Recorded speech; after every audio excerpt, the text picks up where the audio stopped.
Hello and welcome to Under the Hood, an exploration of board game mechanics. This is the first of a new series for 3-minute board games, where we'll be looking at the core mechanics in games and picking them apart. As this isn't a recap video, it will be much longer than 3 minutes, and I hope the additional time spent will be worth it. Think of this video as a visual podcast. There will be graphics popping up, but the main focus will be on the words, and you could just as easily listen to it and not miss much. So let's kick it off.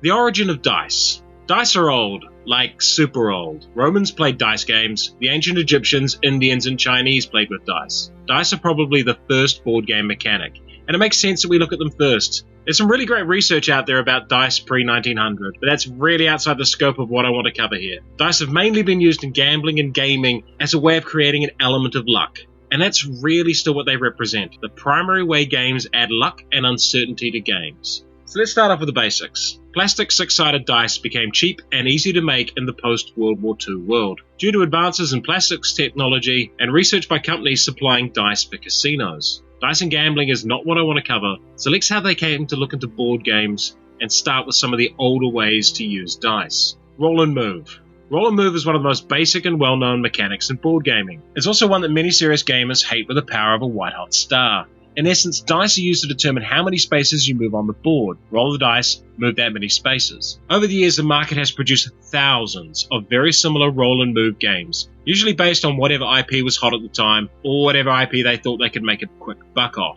The reason it's so reviled is so many of those games that use roll and move have few ways to change the results, and you can feel like the game is entirely arbitrary and luck-based. In extreme cases, like Snakes and Ladders, where there are no actual decisions to be made, that's entirely true. Roll and move has become almost synonymous with bad game design, but recently I played a roll and move game that I absolutely loved, Xia, Legends of a Drift System. And the reason it works in Xia is that they built other mechanics around it. You can get bigger engines and roll bigger dice. You can have multiple actions in a turn, so one bad roll is less likely to impact you terribly. And you have an impulse drive that doesn't use dice. Overall, it's a small part of a much larger game, but it adds an element of uncertainty to that game. I certainly consider Xia an exception to the rule that roll and move sucks, but overall it's still a pretty accurate observation of the mechanic. In the end, most of those games, what you roll determines whether you succeed and fail.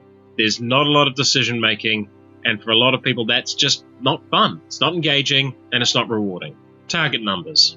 Another basic mechanic is the idea of single target numbers for dice rolls. That is when a task is assigned a difficulty number that you have to roll equal to or higher on the dice to succeed. If we're using a basic six-sided dice, a 2+ target number represents a very easy action, as there is only a 1 in 6 chance of failing, while a 6 difficulty is extremely difficult, as there is only a 1 in 6 chance of success. Twilight Struggle is a highly regarded game that uses single dice target numbers quite a lot. The advantages of target numbers is that players know the odds of their action before they roll, and the game can apply modifiers to that roll. For example, using that 1d6 system, it might be a 2+ roll to shoot someone, but different modifiers to the roll, such as cover, poor lighting, and range, could change that to a much higher number. Many games revolve around the idea of target numbers for challenges, but early on designers noted that a single dice system with modifiers was still quite arbitrary and difficult to show degrees of success, as it always produced a binary succeed or fail result. This led to the development of dice pools.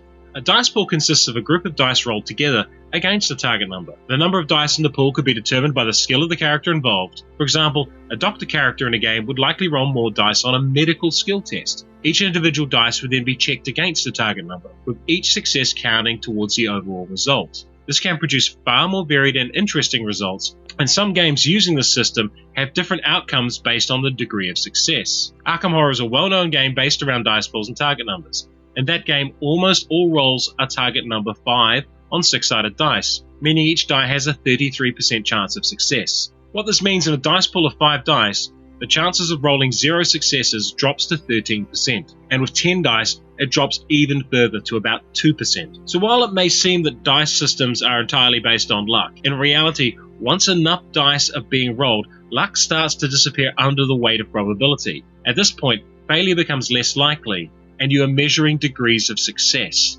So using the example above, when you're rolling 10 dice, you are far more likely to achieve 4 or 5 successes than you are 0 or 10. Dice pools act as a way to balance out dice rolls, to ensure that successes happen more often, creating a bell curve shape towards the middle number of successes. As you'll note, that means you're succeeding in a lot more rolls if you're using a dice pool system, and that's especially true when they start adding dice modifiers. There are two main ways to modify dice: adding bonuses to the number rolled, so that a 4 counts as a 5, and rerolls, where you're allowed to pick up a number of dice and re-roll them and take the new result. While most games will use these towards the player's advantage, some games also make you re-roll successes to increase difficulty. A lot of the time they will appear in games as a part of a resource management system, where a character may have a finite amount of resources that allow them to re-roll dice. They can also appear as part of a skill specialization system, in order to make certain characters better at niche skills within the game. A good example of this is the Fallout game, which allows you to use skills and cards to re-roll dice checks. Now, with enough rerolls, any dice roll can be made with enough time and effort, so games need to add restrictions to this in order to maintain balance. Arkham Horror has its clue system. Other games like Defenders of the Last Stand have skills that can only be used once per turn. The sweet spot for this mechanic is that the reroll represents the expenditure of a limited resource, so a player decision needs to be made, or that there are rewards for completing earlier challenges and tasks in the game. For me, a reroll feels best when it feels like an effort move, as though it's something to do with the character being skillful, or the fact that they brought the right gear, or that they have intelligence and information about the event at hand. A reroll that's just a reroll for the sake of rerolls just seems a bit mechanical and doesn't quite work for me.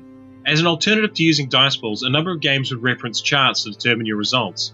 A large number of variables could be added and the chart referenced during play. A basic example of this was the hit location charts that appeared in early games like Battletech. In Battletech, you would roll 2d6 to determine where the hit landed. It allowed for a degree of detail on how the target was impacted on hits, but as the hit roll was mostly random, all it did was add an extra layer of complexity. Some old-school war games, such as those designed by Avalon Hill and SPI, would include combat resolution tables. And if you haven't seen one of these before, you're in for a treat. You would match the combat strengths of the engaged units, find the appropriate ratio column, and then shift the result left or right based on modifiers. This design feature still gets used in some modern war games, of which Wing Leader Supremacy is the newest one I have played. These charts allowed for quite a bit of detail to be compacted into one master table, and you could reduce just about every roll in the game to a single 1d6 roll. However, the downside was you usually ended up with a lot of variables shifting the columns back and forth and up and down, and they're a bit of a pain in the ass. Another example of charts and tables in games is the original Arkham Horror. That used encounter charts instead of the encounter cards in the modern version, and you would roll and consult the chart listed to determine what happened. This is pretty uncommon these days, and most games will instead use encounter cards or a book of stories to determine the results. Probably the most chart-crazy game I've ever played was a role-playing game called Rollmaster. Every single weapon had its own chart, including every attack spell,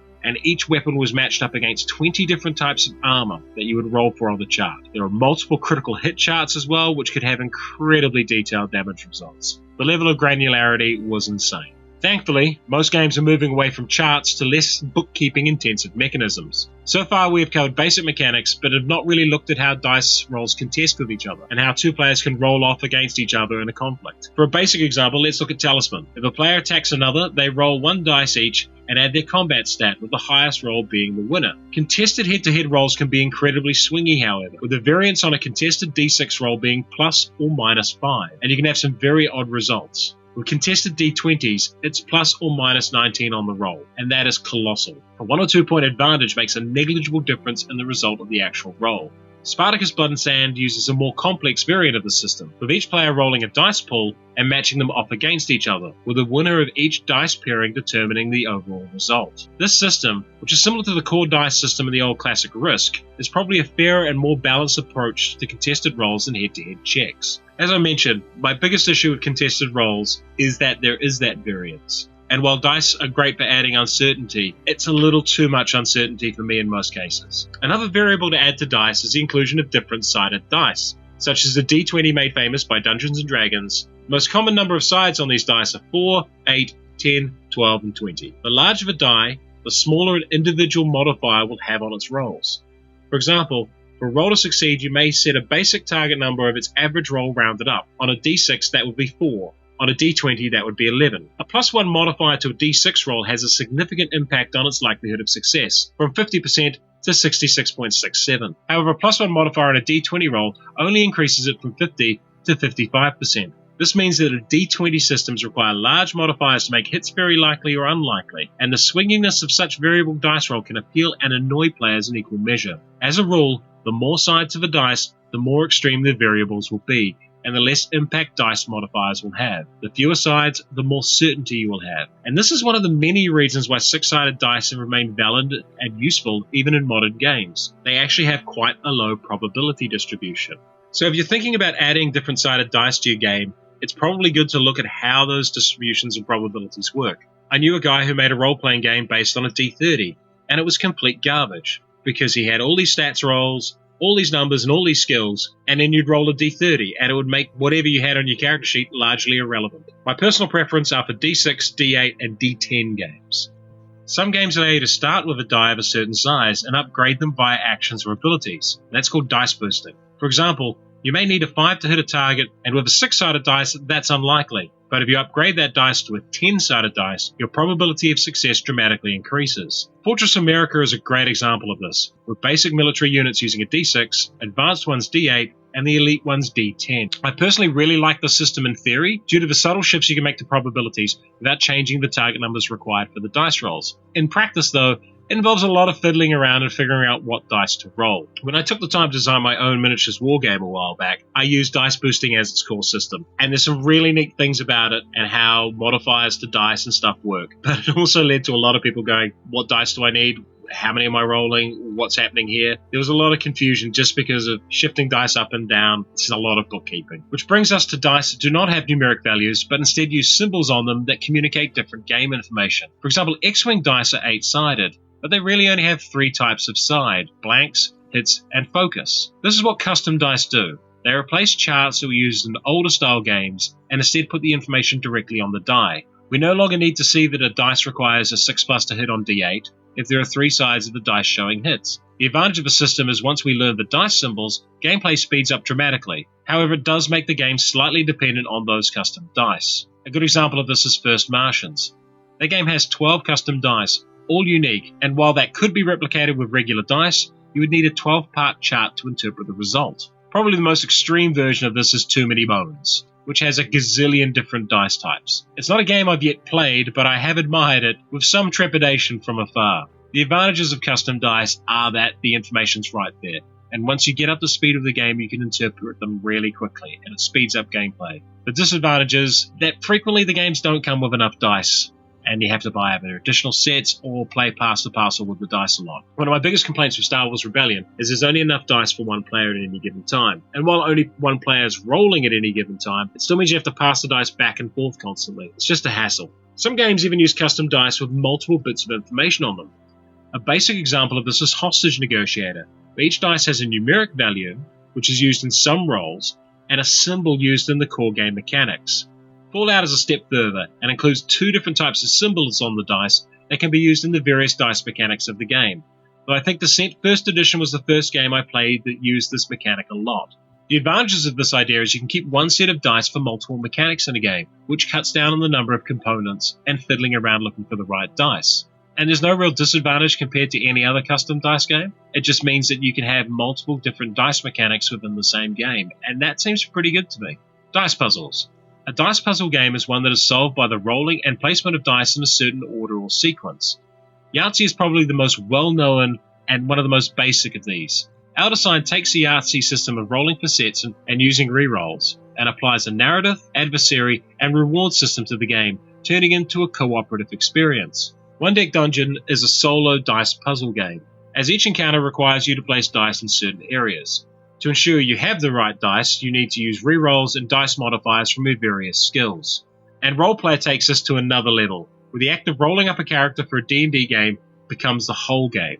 Roleplayer has multiple ways to manipulate those dice, so it really does feel like a puzzle, and you're not bound by what the dice were initially rolled as. Dice puzzles can be a lot of fun, as long as there is enough choices for the player about how to modify and tweak their rolls. For a dice puzzle game to work for me, the puzzle aspect needs to be the strong part. The dice need to be able to be manipulated and changed in ways that I can control. If the dice puzzle feels too arbitrary, then I'll lose interest in it quite quickly. Worker placement is a completely different mechanic and one that we will likely look at in a later video. However, as part of the evolution of that mechanic, dice have also been used as workers. Euphoria, Build a Better Dystopia, uses dice in a relatively simple fashion. In some locations, the dice value does not even matter, but in others, the individual and combined values of the placed dice has an impact on your result. Roll for the Galaxy goes a step further, using customized dice of different types that can be placed on multiple different types of actions, and with many of the different custom dice having different strengths of likelihoods of rolling the different action types. And yes, many people don't consider Roll for the Galaxy a worker placement game as such, and it kinda isn't, but bear with me for the example. What this does is add an element of uncertainty to a genre of games that traditionally doesn't have any. In a standard worker placement game, the only real uncertainty is what actions your opponents will take. Adding dice means your actions have to adapt to the options available to you. This is neither a positive or a negative in design, it's just a difference. And that difference could be really appealing to some players or really off-putting. Personally, I quite like it. I particularly like Roll for the Galaxy because you have a lot of control on how you customize the workers in your dice pool, where you place them, and how you modify them. So while you are rolling dice and there is an element of uncertainty, you also have a lot of control over how they end up coming out, which means that player skill is rewarded. Some games will go to an extreme on how dice are used in the game, and Quantum is a standout here, with the dice being the actual playing pieces in the game. It's a clever and unusual game, and its explanation is probably left to an actual review of it. But if you are curious about how you would use dice as actual pieces in a game, go check out Quantum. We've covered just about everything you can think of to do with dice, aside from ripping the numbers off and pasting on new ones. Okay, so here's Dice Forge, the game of ripping off the sides of dice and replacing them as you progress through the game. This game allows you to control what the variables in play are, but not whether they come up. It's a fascinating game, and one I think has some interesting potential to be expanded on. I think a dungeon crawler like Descent 3rd Edition, with customizable dice, sounds like a thing that could actually happen. This is This War of Mine's Rubble Dice. It's an irregular-sided dice that comes with a chart. I have no idea how well it works, but it's an example of some of the weirder ideas people have had for dice over the years. It's a great example of how people are still trying to innovate with dice, a mechanic we consider very basic and very fundamental to a lot of board games. Yet here we have it, an irregular-sided dice. Why do you need an irregular-sided dice? Why not just percentile dice on a chart? Who knows? But it's interesting that people are looking at this idea and trying to come up with new ideas and options. The psychology and mysticism of dice. Luck makes people a bit strange, and the number of rituals, sacred words, and superstitions around dice is pretty funny. Unless a dice is malformed, there should be no lucky dice, even though our brains trick us into thinking that there are. A classic example is 3 dice I used in the role-playing game Innomine. They rolled, during that campaign, an inordinate number of 111s and 666 rolls. It was noticeable and memorable because the game treats those rolls as momentous events. But since establishing that legend, those dice appear to roll very normally. What happens is we get tricked by significant events into thinking dice are lucky or unlucky. They probably aren't. There's really no such thing as luck. There's just probability. But gamers are a really suspicious bunch. Also, how many times have you heard the phrase, "Oh, I lost that game because my dice roll sucked"? Compare that to how many times you've heard people say, "I won that game because I rolled really, really well." Dice can be a crutch players blame for poor play. And I've done it myself, although it's a habit I'm personally trying to break. A lot of people will play a complex game like Star Wars Rebellion or War of the Ring and say the game is bad because it has dice rolls, which means luck decides the outcome. The reality is that with enough rolls and with genuine decisions in between, a skilled player will still win the overwhelming majority of games. And that's because the dice really don't decide the outcome of those games. They add uncertainty to actions, and while you may recall vividly the fistful of ones you rolled in an important battle, the overall distribution of rolls in a game should balance out over time. So next time you play a game, instead of cursing your dice on a bad roll and throwing them across the room in disgust, just acknowledge that bad rolls happened, and skilled players adapt to them, get better, and stop blaming the dice when you lose. It's not their fault.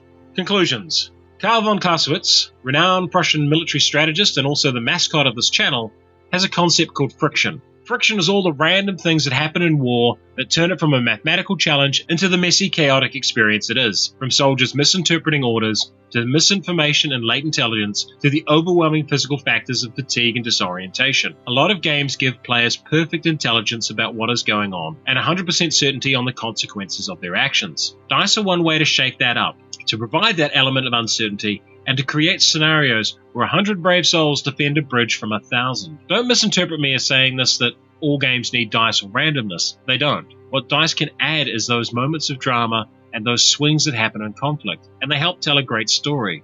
A well-designed game with dice is not really decided by the dice rolls. There should be enough rolls, and enough mechanisms through the course of the game that luck balances out for the most part. Dice represent that not all plans go perfectly, and that strategies need to adapt, and that uncertainty is a part of conflict. Don't hate dice. Learn to love the stories they can tell. Thanks for listening, all. No doubt I've missed out something massive in this deep dive or glossed over something, but I think I've covered a lot of what dice are about and how they are used. If you enjoyed this video, like it, subscribe, and check out our Patreon. This was the pilot for the series, and based on how well it does, I may look at other game mechanics in a similar way. Until then, take care all.